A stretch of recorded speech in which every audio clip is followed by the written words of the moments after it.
Alright guys, coming back now. He has the ball on his 8-yard line, 3rd and 22, so this is a big one here. As you can see, he's in a trip set here, so he has tight end, slot, Z, his X is to the left, back is to the left in the gun. He's running a 4 vert in this case.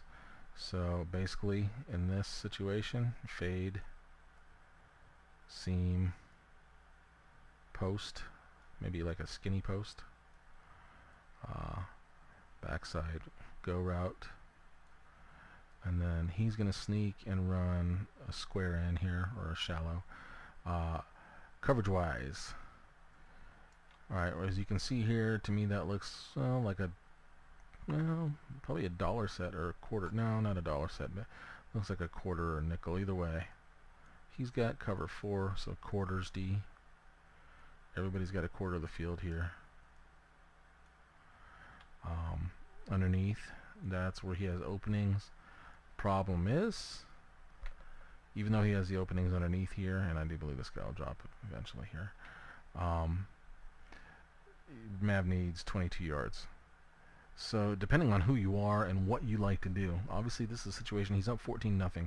Myself, I tend to go for it on 4th down all the time, or a lot of the time at least.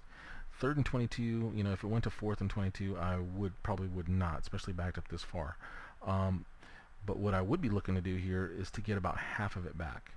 So he's going 4 verts in this case, and against this defense, not very good to go against, obviously, because you have 4 deep.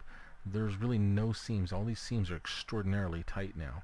So let's go ahead and run through this, see if anything opens up, and then we'll talk about it. So at this point here, he's sitting. Now the player's sitting in the middle field. His opponent's sitting right here as a middle backer. He's got the post. Maybe if he can get under him, he can do something. But right now, I don't see much. We have good coverage here, and that's pretty good coverage itself. Now the one thing he does have is this under route. If he hits it now, he can turn it up. He'll get a block here.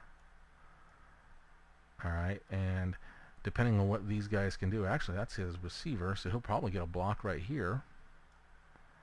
And he can just turn this up and get the 1st down, maybe even a touchdown. Obviously, it still depends on what this guy does, how fast he's able to react over.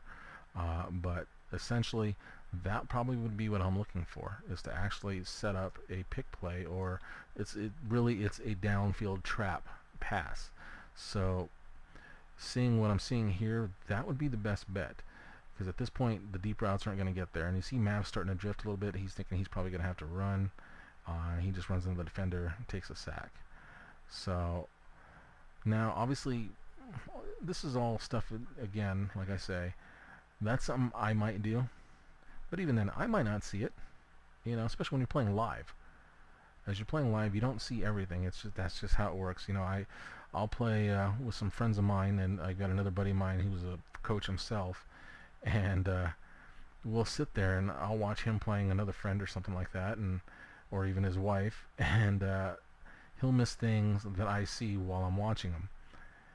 And then go vice versa on that. I'll be playing somebody else while he's watching, and he'll see him. And it's just easier to see from when you're not actually playing. So it's just one of those deals. Right now, I get the benefit of reviewing this. So in this case, like I said, I see this where he's got this kind of, it's basically what we call a downfield trap, essentially. So this guy's coming across, trapping the safety, or he could at least, if he makes the throw at the right time. But it's a very tricky play too. So really, this is just a good defense. Obviously, with the 3rd and 22 here, if Mav's trying to get a 1st down on this play, thinking about punting on the next, then yeah, this is just a good defensive call for the offense. Obviously, when he's got 4 deep and they've got 4 across the board. So.